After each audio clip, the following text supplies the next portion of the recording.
C'est intéressant de terminer avec ce chant-là. Et je crois que c'est la compréhension qu'on aura de l'amour renversant, extravagant de Dieu qui nous permettra d'être patients.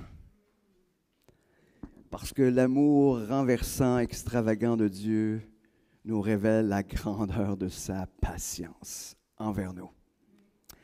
Et l'autre jour, j'étais en attente pour une certaine compagnie de téléphone. Je ne dirais pas, je n'aimerais rien. C'est pas important. Probablement qu'on pourrait juste changer le nom pour on aurait la même chose, mais c'est pas grave.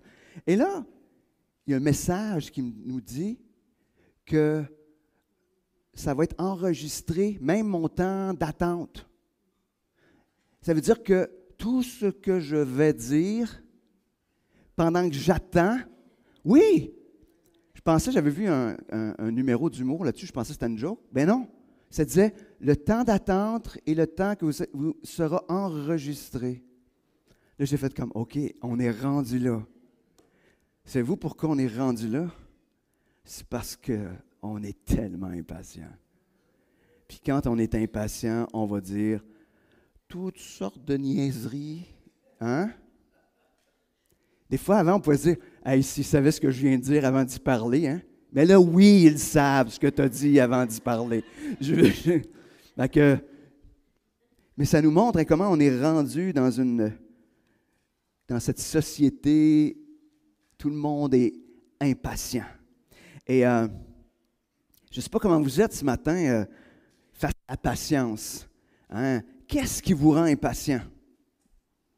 Je ne ferai pas l'énumération, hein, Yvan nous en a donné quelques affaires qui pourraient nous rendre impatients, mais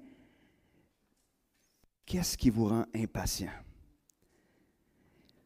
Puis c'est spécial parce que je suis probablement la pire personne pour parler de la patience ce matin. Et moi, je viens d'un milieu où il fallait que les choses se fassent vite, sinon, tasse-toi de là. Moi, je fais place. Si tu n'es pas capable de faire les affaires à bonne vitesse, tasse-toi de là, il y a quelqu'un d'autre qui peut le faire plus vite que toi. En général, je faisais partie de ceux qui se faisaient dire tasse-toi de là. J'avais une position un peu de touriste, d'en faire les choses. Mais, n'empêche que ça vient développer dans nos pensées une manière de faire, une manière de choses, de faire les choses. Mais en même temps, Dieu est tellement bon avec nous.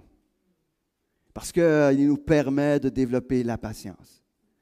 Ça a commencé, j'ai eu 3 enfants.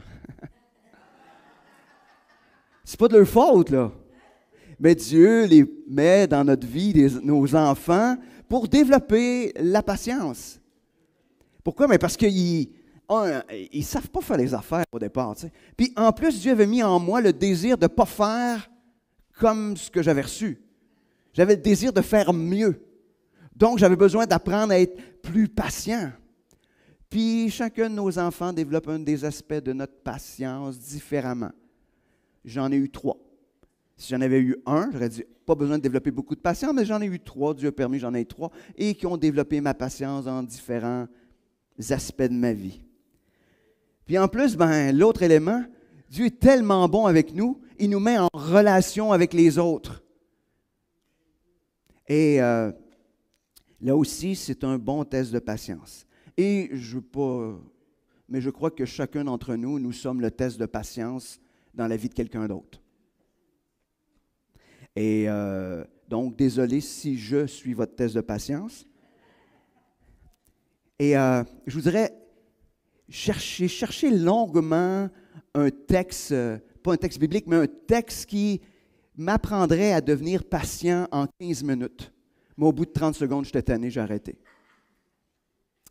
Donc, voilà toutes mes qualifications pour ce matin, vous parler de la patience. Mais si on s'arrête un petit peu comment la patience est définie dans le Larousse. Ils disent une aptitude à ne pas s'énerver des difficultés, à supporter les défaillances, les erreurs. Ou qualité de quelqu'un qui sait attendre avec calme. Et l'autre, c'est la persévérance, constance à faire quelque chose, à poursuivre un dessein. Et là, il y a toute une énumération hein, de synonymes. Hein. La constance, le courage, la persévérance, la ténacité, le calme, le flegme, l'impassibilité, l'imperturbabilité. En tout cas, c'est un grand mot compliqué. La placidité, ça va être plate, mais en tout cas, c'est correct. L'endurance, la résignation, la sérénité, le stoïcisme. Mais moi, je lisais ça, puis je disais non. Je trouve que des fois, dans notre définition de la patience, il y a quelque chose de passif. Des fois, dans notre patience, c'est tu sais, je ne sais pas si vous êtes comme moi. Il y a des gens qui me viennent me voir et disent Hey, Sylvain, tu es vraiment patient. J'ai le goût de leur dire Tu ne sais pas ce qui se passe dans ma tête. C'est pas parce que je suis en apparence très placide, hein, très impassible, très stoïque. Ça ne veut pas dire que dans ma tête, tout est patient. C'est pas vrai tout le temps, là, quand même. C'est pas. Mais juste pour vous dire que ce n'est pas parce qu'en apparence, on ne réagit pas à quelque chose que nous sommes patients. Et je trouve que la patience, c'est un mot qu'on essaie de mettre plein de choses là-dedans. Là. Ce n'est pas toujours facile à définir. Et je crois que si on met la patience ou on détermine que quelqu'un est patient parce qu'il ne réagit pas aux événements, aux situations, ben je pense que c'est une erreur qui nous empêche d'être à l'écoute de ce que Dieu est en train de faire dans sa souveraineté. Je pense que tout le monde a besoin de regarder à l'aspect de la patience ce matin. Puis, si vous me dites le contraire, je vais essayer d'être patient avec vous. Mais on a tous des domaines. Et selon les Écritures, la patience, donc, ce n'est pas la résignation non plus. Elle fait davantage référence à la persévérance, l'endurance. Donc, la patience est toujours active, elle n'est jamais passive. Et juste mettre deux termes qui vont nous aider peut-être ce matin, c'est la patience, c'est connecté à deux autres mots qu'on appelle le temps et qu'on appelle, je vais dire, le moi. C'est-à-dire ma perception que j'ai que cette situation, que cette personne-là va me faire perdre du temps. Alors, c'est pour ça que moi, je me souviens, la première fois que j'avais eu un virus sur mon ordinateur, ça date d'il y a longtemps, là. J'ai passé 20 heures à arranger, à trouver, à régler le virus. J'étais très patient. Mais quelqu'un d'autre, pour Carmen, c'était « tu perds réellement ton temps ». On n'a pas la même notion du temps par rapport à... Mais ce n'est pas juste le temps. C'est le temps versus ce que ça a comme impact sur moi. Donc, ça révèle deux aspects que l'Évangile vient traiter. Le temps appartient au Seigneur, et notre moi comme enfant de Dieu doit être transformé par l'Évangile. Alors, si on met ces deux choses-là ensemble ce matin, ben, on se retrouve avec un cœur qui peut être transformé et qui nous permet d'être davantage patient. Mais on va regarder un petit peu plus en profondeur. On va commencer en regardant la patience de Dieu. On va regarder après ça de quelle manière l'Évangile nous permet de justement être patient. Alors avant d'aller plus loin, on va se tourner vers ce Dieu qui a été grandement patient envers nous. Seigneur, ce matin, on est tous obligés d'admettre que nous sommes tous impatients dans un domaine ou dans un autre dans nos vies. Seigneur, on a besoin de ton Évangile. On a besoin que tu viennes transformer nos manières de voir, nos manières de penser. Seigneur, afin que l'on puisse croire que tu t'occupes de toutes choses. Et que, Seigneur, on n'a pas besoin d'essayer de gérer, de contrôler. Seigneur, on veut être transformé ce matin par ton Évangile afin de devenir, comme notre frère le partageait dans Galates 5, Seigneur, le fruit de l'Esprit qui est la patience. on va être transformé par ton esprit afin de devenir des porteurs de ce fruit, Seigneur. Amen.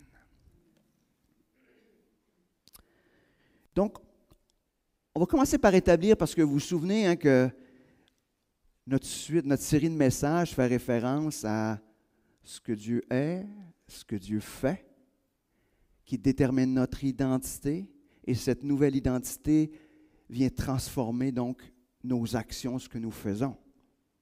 Et donc, on est dans cette série où on parle des actions. Donc, on va partir un petit peu du début, justement en s'arrêtant à ce que Dieu est et ce qu'il fait. Le psaume 103, 8 nous dit « L'Éternel est plein de pitié et miséricordieux, il est plein de patience et débordant d'amour. »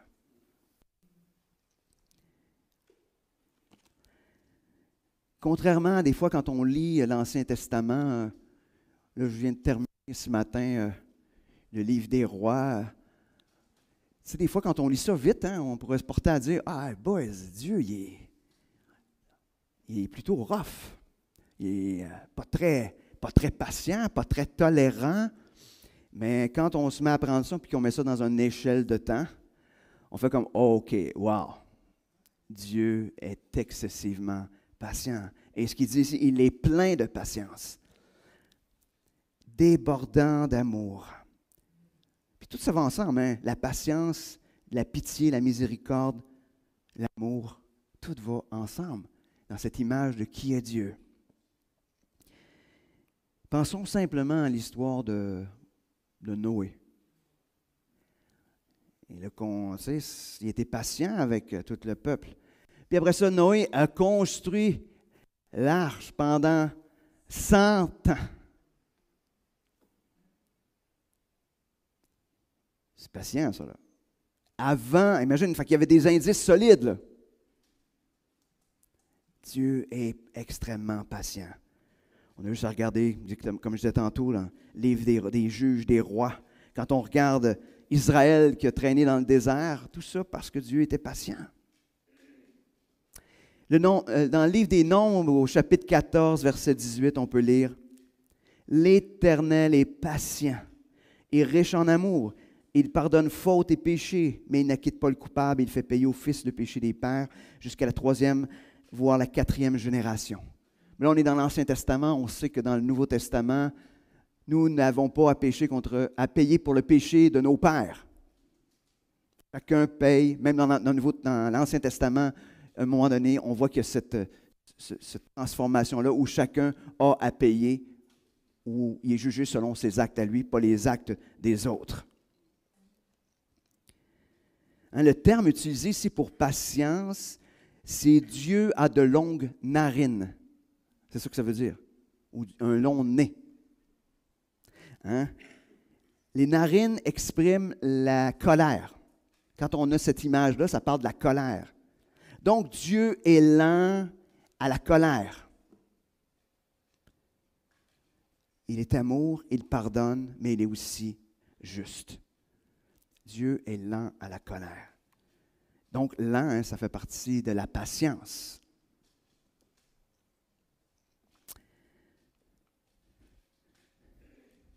Le Nouveau Testament nous parle aussi de la patience de Dieu. Dans Romains 3, versets 23 à 26, c'est un texte qu'on connaît bien, mais il nous parle de la patience de Dieu. Tous ont péché, en effet, ils sont privés de la glorieuse présence de Dieu et ils sont déclarés justes par sa grâce. C'est un don que Dieu leur a fait par le moyen de la délivrance apportée par Jésus-Christ. Souvent, on arrête là pour présenter le salut, présenter l'Évangile. Mais quand on continue, c'est lui, il nous parle de Christ, c'est lui que Dieu a offert comme une victime destinée à expier les péchés pour ceux qui croient en son sacrifice. Ce sacrifice montre la justice de Dieu qui a pu laisser impunis les péchés commis autrefois au temps de sa patience. Ce sacrifice montre aussi la justice de Dieu dans le temps présent, car il lui permet d'être juste tout en déclarant juste celui qui croit en Jésus. Dieu n'a pas puni à la hauteur du péché. il était au temps de sa patience. Imaginez, on est rendu dans le Nouveau Testament. Tu as eu tout l'Ancien Testament. Là, on est dans le Nouveau Testament. Jusqu'au temps de sa patience. Mais là, il dit, la patience a pris fin. Je donne un moyen. Un moyen, parce que je sais que vous ne pourrez pas faire le bien. Je sais que vous ne pourrez pas satisfaire mes justes exigences. C'est ce que Dieu dit. Il dit, je vais vous donner un moyen. Puis ce moyen-là, c'est Christ. Mais ça s'arrête là. Le temps de la patience s'arrête avec ce sacrifice gracieux de Christ.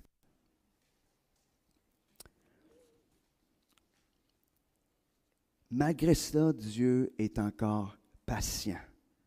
Il retient encore sa colère. Regardez ce qui se passe autour de vous autres. Dieu est patient.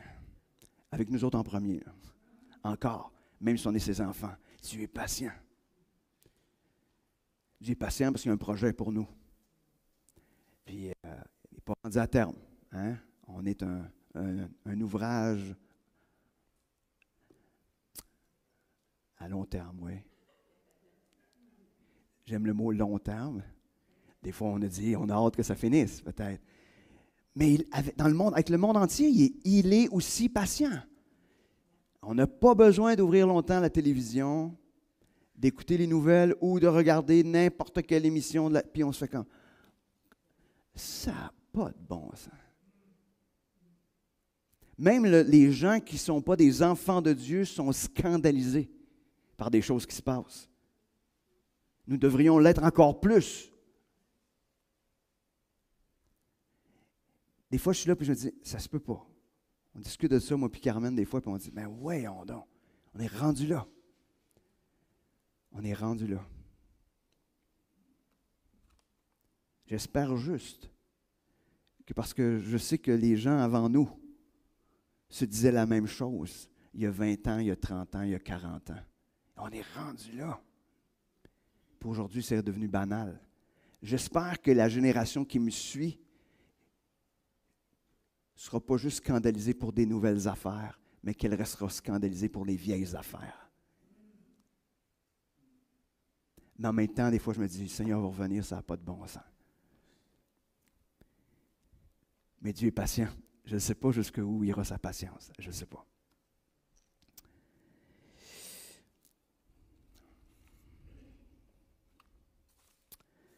Deux Pierre 3, verset 9, nous parle un petit peu dans le même sens de ce qu'on vient de lire. Le Seigneur n'est pas en retard dans l'accomplissement de sa promesse, comme certains se l'imaginent. Il fait simplement preuve de patience à votre égard, car il ne veut pas qu'un seul périsse. Il voudrait au contraire que tous parviennent à se convertir. En même temps, Pierre est en train de s'adresser aux églises quand il dit ça. Est-ce que dans les églises, des gens ne seraient pas convertis encore? Possible. Mais en même temps, c'est quoi notre désir des fois comme enfant de Dieu? Hein? Une fois qu'on est venu au Seigneur, on dirait, go! Seigneur, on arrête tout ça là. Moi, je suis sauvé après ça. Non, Dieu dit, non, je suis patient. Il y en a d'autres. Il y en a d'autres encore. Ce n'est pas encore terminé. Et ça devrait être un encouragement pour nous ce matin. Si Dieu n'est pas revenu nous chercher encore, je parle pour nous comme individus, parce que tout le monde on va mourir un jour, mais s'il n'est pas revenu chercher l'Église encore, c'est parce que on est encore dans le temps de sa patience. Use encore de patience, parce qu'il y a encore des gens qui ne sont pas venus à Christ. Et ça devrait nous emmener à vouloir ouvrir la bouche, à parler davantage. Non pas juste pour devancer le retour de Christ. Je trouve que c'est un mauvais motif. Mais juste parce que Dieu nous donne encore le temps. Juste parce qu'il nous donne encore le temps, ça veut dire qu'il y a encore du monde. Puis personne ne sait qui. Et ça, c'est wow. Alors ouvrons la bouche. Parlons.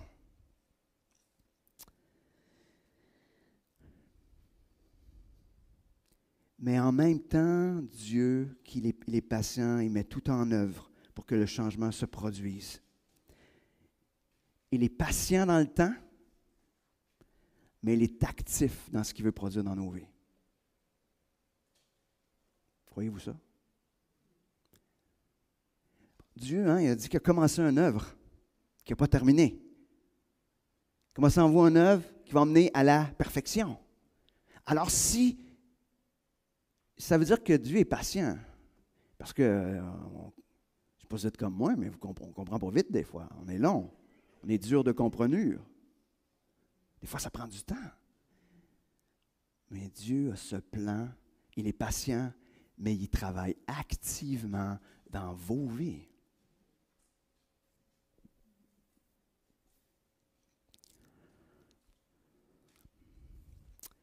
Donc, arrêtons-nous maintenant à l'aspect de la patience que Dieu veut qu'on puisse vivre comme enfants de Dieu dans nos vies.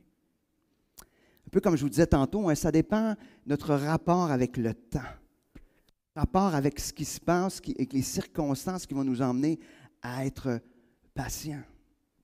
Il y a un texte, je trouve ça juste cute dans l'Ancien Testament, Genèse 29, 20. Ça nous dit, Jacob travailla 7 ans pour obtenir Rachel, et ses années furent à ses yeux comme quelques jours, parce qu'il l'aimait. C'est pas été long, là. 7 ans. 7 ans. 7 ans. Il n'y a pas personne qui attendrait 7 ans aujourd'hui. Il faudrait qu'il l'aime solide, là. Aujourd'hui, dans notre société, 7 minutes, c'est beaucoup. 7 ans. 7 ans. Est-ce que... Moi, ce que j'aime là-dedans, c'est ça la réalité de ce que c'est la patience. Quand on aime quelqu'un, quelque chose, le temps, il passe vite. Quand on fait quelque chose qui nous plaît, le temps passe rapidement. À nos yeux. Peut-être pas aux ceux qui sont autour de nous, mais à nos yeux.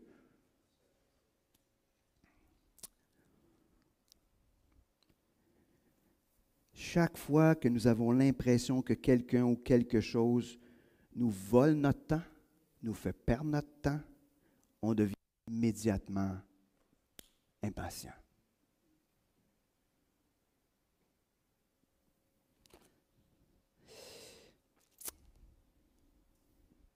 Et si en plus, dans notre orgueil, ce que nous n'avons pas comme problème, mais je le nomme quand même, et si dans notre orgueil, nous avons l'impression qu'on ferait les choses bien plus vite,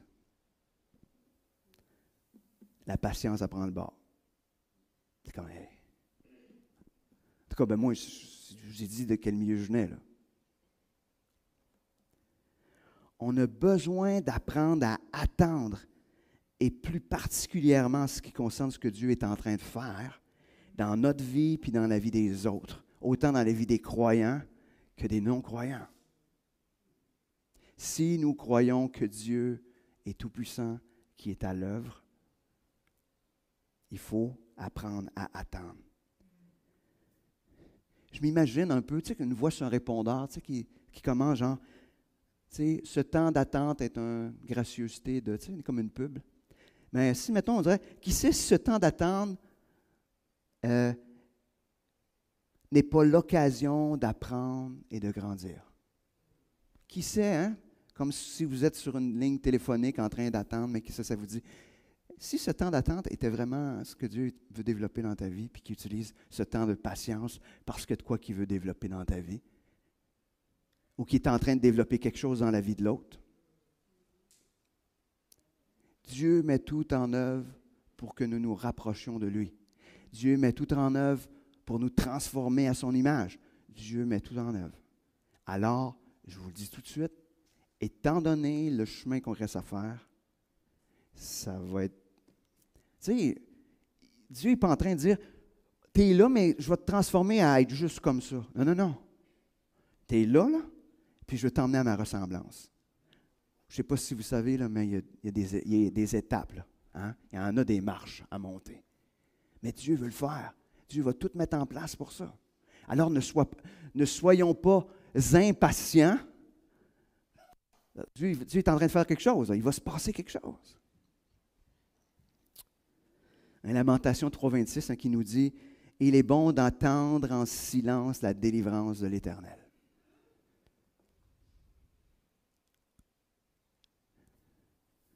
pas si vous savez, mais Jérémie a prêché pendant 40 ans avec pour résultat rien, rien, rien, pantoute. Le ministère de Jérémie est un ministère sans fruit apparent. Imaginez. Puis il dit, il est bon d'attendre en silence la délivrance de l'Éternel. Attendre. Et je crois que ça devrait être notre position devant Dieu. Une attente silencieuse. Qu'est-ce que Dieu veut nous apprendre? Qu'est-ce qu'il veut m'apprendre dans ce temps de patience qu'il me demande? Est-ce qu'on est capable de se mettre... Je ne vous parle pas par rapport aux gens, là. Je vous parle dans l'attitude face à Dieu. Qu'est-ce que Dieu t'est en train de faire? Je suis prêt à être patient parce que je te fais confiance. Je sais qui tu es. Hein, on en a parlé pas mal. Je sais qui tu es. Je sais ce que tu es capable de faire. Alors, Seigneur, je peux attendre patiemment parce que Dieu veut qu'on se rapproche de lui.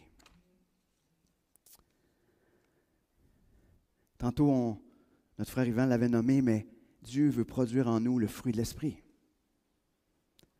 Puis, déjà, quand on lit ça, ce fruit-là,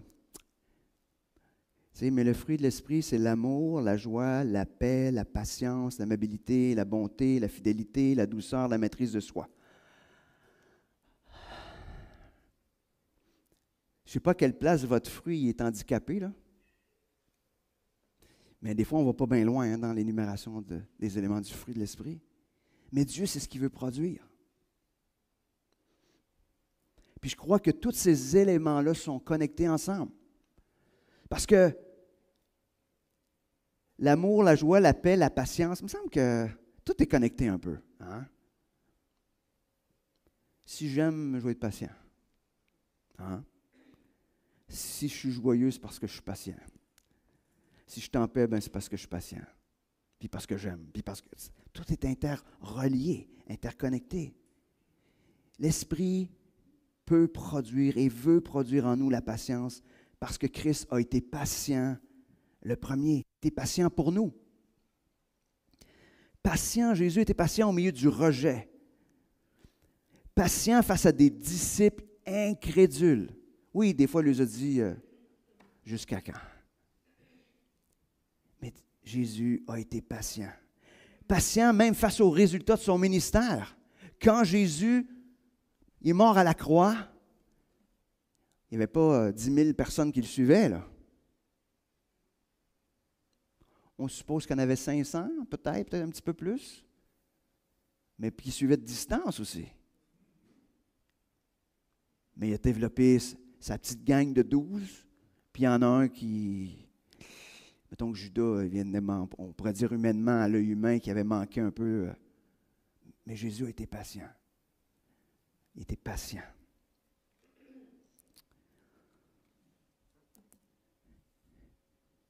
Donc, marcher par l'Esprit, c'est laisser la vie de Christ grandir en nous. Donc, laisser la patience de Christ être en nous.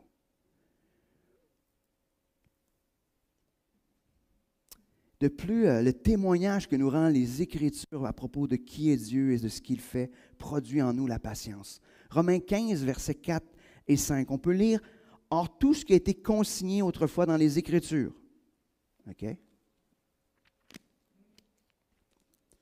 Là, il parlait de l'Ancien Testament, dans ce cas-là. Mais le Nouveau, on l'inclut dans les Écritures aussi. Autrefois, dans les Écritures, il a été pour nous instruire, afin que la patience et l'encouragement qu'apporte l'Écriture produisent en nous l'espérance. Que Dieu, de toute patience et de tout réconfort, vous donne de vivre en plein accord les uns avec les autres, conformément à l'enseignement de Jésus-Christ. À cause de ce que nous pouvons lire dans les Écritures, ça produit en nous la patience. Puis ça nous encourage. Et cette passion-là produit de l'espérance.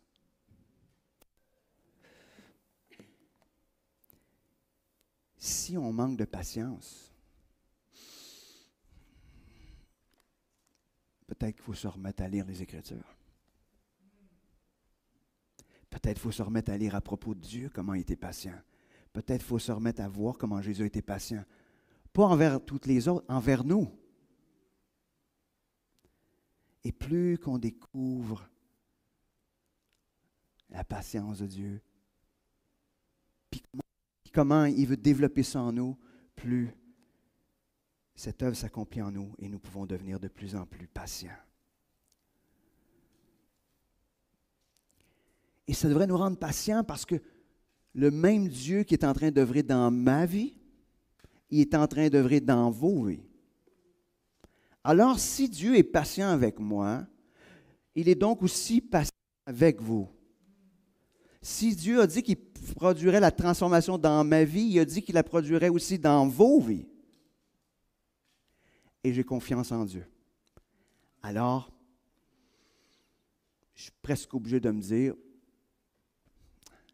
j'ose pas le dire, mais tu sais, j'avais envie de dire, ta gueule, tu n'as rien à dire. Dieu est en train de faire l'œuvre. Dieu est en train de faire l'œuvre dans la vie de l'autre. Alors, sois juste en train de faire confiance à Dieu de ce qu'il est en train de faire.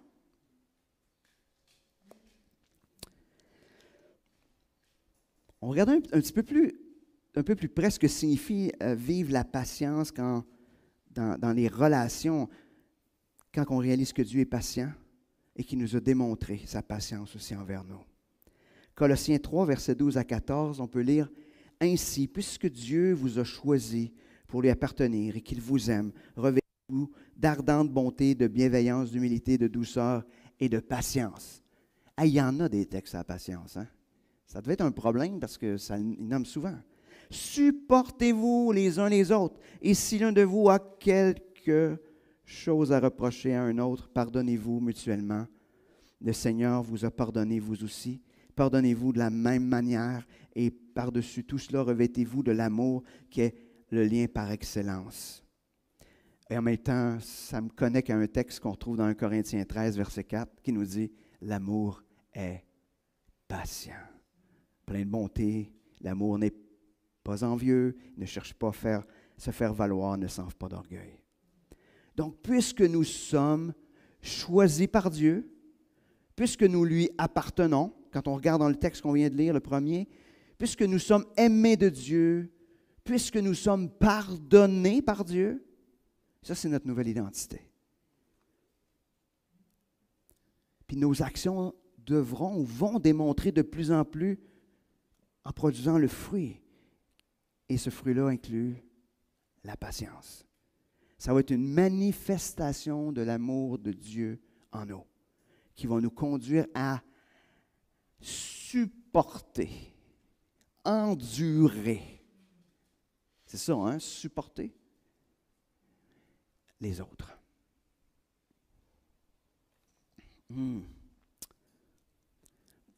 Et je crois non seulement envers les frères, les sœurs, mais aussi envers ceux qui ne connaissent pas encore Christ.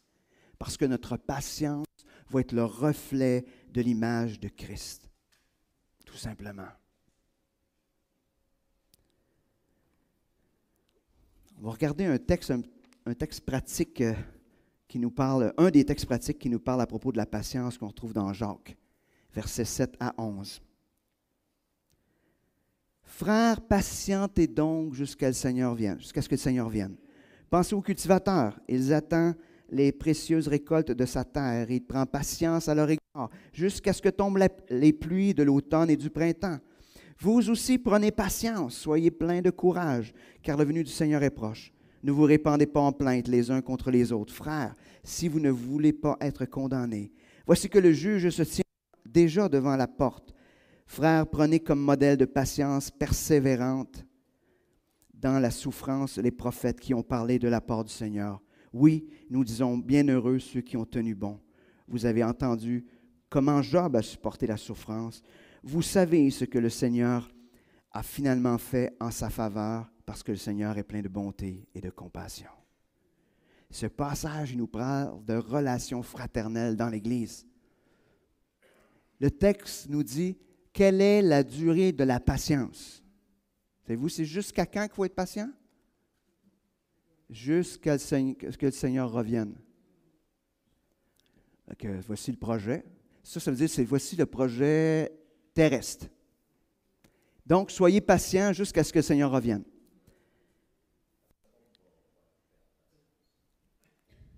Je pense qu'après, tu n'auras plus raison de perdre patience. Tu vas être avec le Seigneur, si tu perds encore patience, c'est autre chose. On regardera cette théologie-là une autre fois avec mon frère, si tu veux. La patience, c'est attendre comme le cultivateur le fait. Il doit attendre que la croissance fasse son œuvre. Une attente dans laquelle nous n'avons pas de pouvoir sur la croissance ou sur la transformation. Même si le cultivateur tire après les plantes, à part les faire mourir, il n'y aura pas d'autre résultat. Imaginez, là, tu sèmes quelque chose, à tous les jours, tu déterres. Ah, non, le renteur. Boys, the boys, hein? Ça ne poussera jamais. Il doit attendre. Et pendant ce temps d'attente, il ne peut pas rien faire. En même temps, ça nous dit que le temps est court, le Seigneur revient. Donc, gardons les yeux fixés sur lui, afin d'avoir le courage et la patience. Fixés sur les Écritures. Gardons-nous de nous plaindre. Le Seigneur s'occupe de la situation. Le crois-tu? Le crois-tu? Il dit même, prenons pour modèle les prophètes qui, après avoir parlé, ont eu une patience persévérante dans la souffrance. Mais ce qui est intéressant avec les prophètes, c'est vous, ou comme le cultivateur, il fait ce qu'il a à faire. Le prophète avait à parler, il a parlé. Le cultivateur avait à semer, il a semé. Mais après ça, il est patient.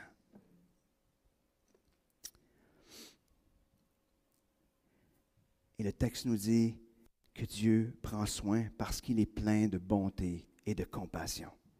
Je crois que ce passage nous exhorte d'une certaine manière à la repentance face à notre manque de patience. Que le Seigneur puisse faire grandir en nous sa patience en nous rappelant la grandeur, premièrement, de sa patience qu'il a eue envers nous. J'aimerais en finissant, vous parler d'un texte parce que je dois vous dire que tout le long que j'ai préparé ce message-là, moi, je suis un gars il faut faire de quoi. Puis ça ne va pas bien des fois avec la patience. Puis là, je me suis dit, est-ce que ça se peut que oui, on a quelque chose à faire aussi? Qu'on n'a pas juste besoin d'être en attente.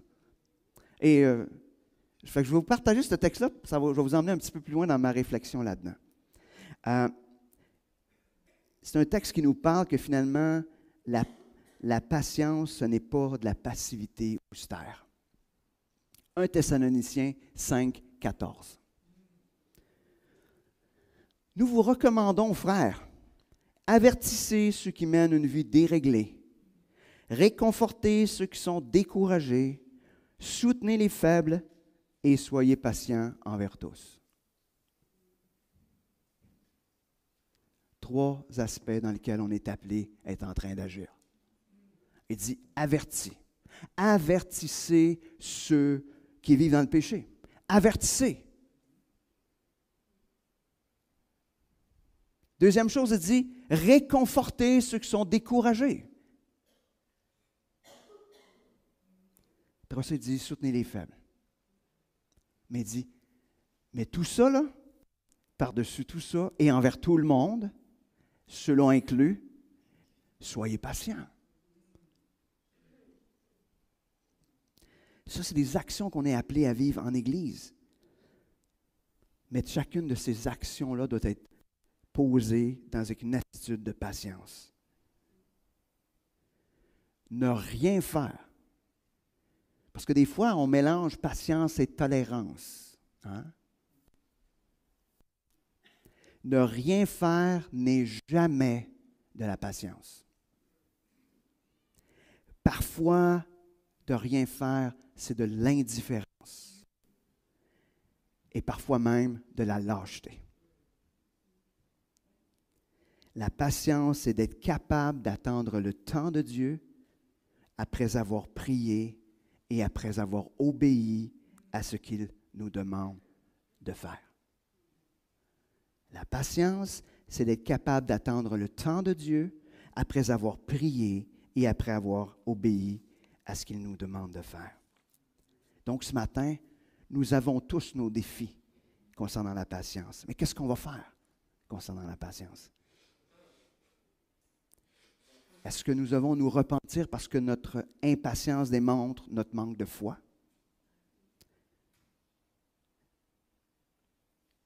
Devons-nous se rappeler constamment que Dieu est extrêmement patient envers nous? Se rappeler que le temps d'attente a pour but notre transformation à son image?